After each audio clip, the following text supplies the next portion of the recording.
সোয়াদ সূরা সোয়াদ বাংলা অনুবাদ বিসমিল্লাহির রহমানির রহিম। সোয়াদ শপথ উপদেশপূর্ণ কোরআনের, বরং যারা কাফের তারা অহংকার ও বিরোধিতায় লিপ্ত।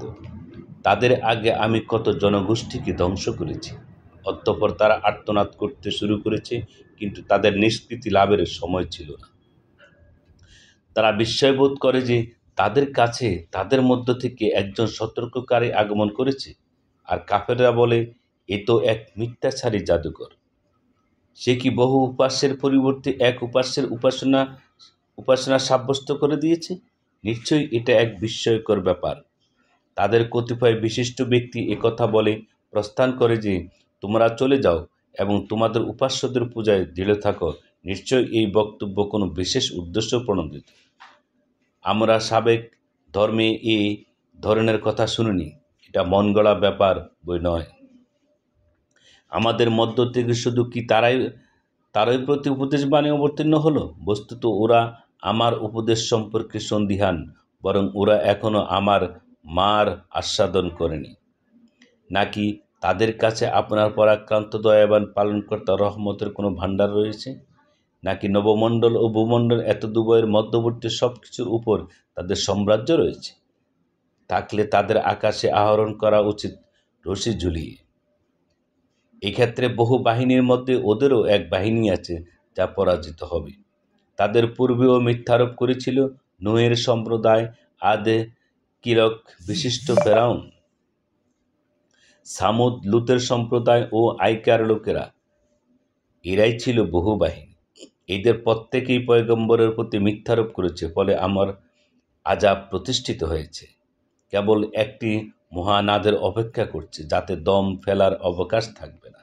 তারা বলে, হে আমাদের পরওয়ারদিগার, আমাদের প্রাপ্য অংশ হিসাব দিবসের আগেই দিয়ে দাও।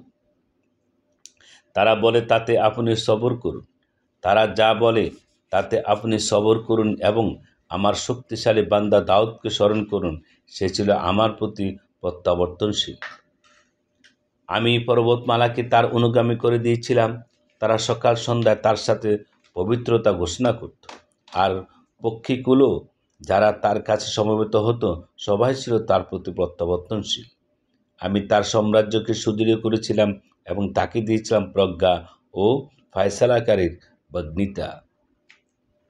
আপনার কাছে দাবিদারদের বৃত্তান্ত পৌঁছেছে, যখন তারা প্রাচীর ডেঙ্গিয়ে এবাদতখানায় প্রবেশ করেছিল। যখন তারা দাউদের কাছে অনুপ্রবেশ করল, তখন সে সন্ত্রস্ত হয়ে পড়ল। তারা বলল, ভয় করবেন না, আমরা বিবদমান দুটি পক্ষ একে অপরের প্রতি বাড়াবাড়ি করছি। অতএব আমাদের মধ্যে ন্যায় বিচার করুন, অবিচার করবেন না, আমাদেরকে সরল পথ প্রদর্শন করুন। সে আমার ভাই, সে 99 দুম্বার মালিক, আর আমি মালিক একটি মাদি দুম্বার। এরপরও সে বলে, এটিও আমাকে দিয়ে দাও। সে কথাবার্তায় আমার উপর বল প্রয়োগ করে। দাউদ বলল, সে তোমার দুম্বাটিকে নিজের দুম্বাগুলোর সাথে সংযুক্ত করার দাবি করে তোমার প্রতি অবিচার করেছে।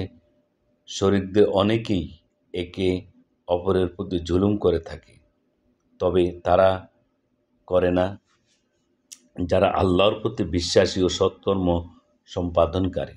অবশ্যই এমন লোকের সংখ্যা অল্প। দাউদের খেয়াল হলো যে আমি তাকে পরীক্ষা করছি। অতঃপর সে তার পালনকর্তার কাছে ক্ষমা প্রার্থনা করল, সেজদায় লুটিয়ে পড়ল এবং তার দিকে প্রত্যাবর্তন করল। আমি তার সে অপরাধ ক্ষমা করলাম। নিশ্চয়ই আমার কাছে তার জন্য রয়েছে উচ্চ মর্তবা ও সুন্দর আবাসস্থল। হে দাউদ, আমি তোমাকে পৃথিবীতে প্রতিনিধি করেছি, অতএব তুমি মানুষের মাঝে ন্যায়সঙ্গতভাবে রাজত্ব করো এবং খেয়াল খুশির অনুসরণ করো না। তা তোমাকে আল্লাহর পথ থেকে বিচ্যুত করে দেবে। নিশ্চয়ই যারা আল্লাহর পথ থেকে বিচ্যুত হয় তাদের জন্য রয়েছে কঠোর শাস্তি, এই কারণে যে তারা হিসাব দিবসকে ভুলে যায়।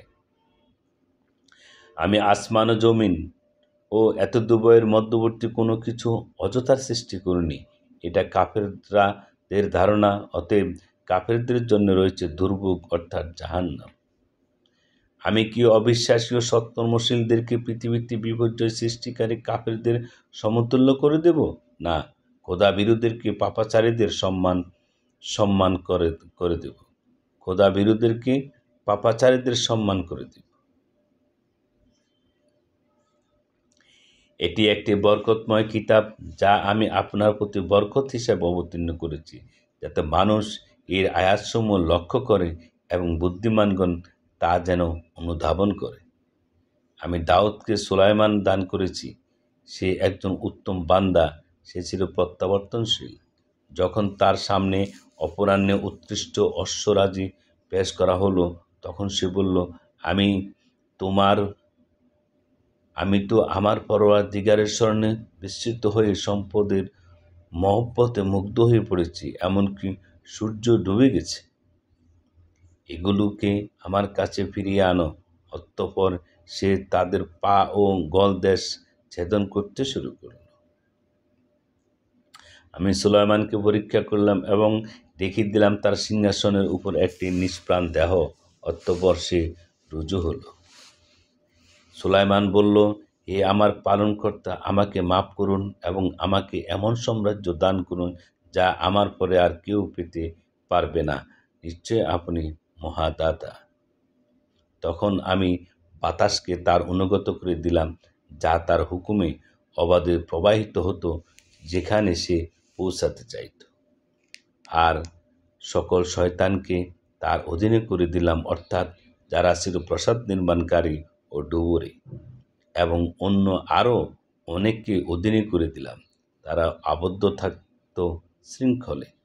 এগুলো আমার অনুগ্রহ, অতএব এগুলো কাউকে দাও অথবা নিজে রেখে দাও, এর কোনো হিসাব দিতে হবে না।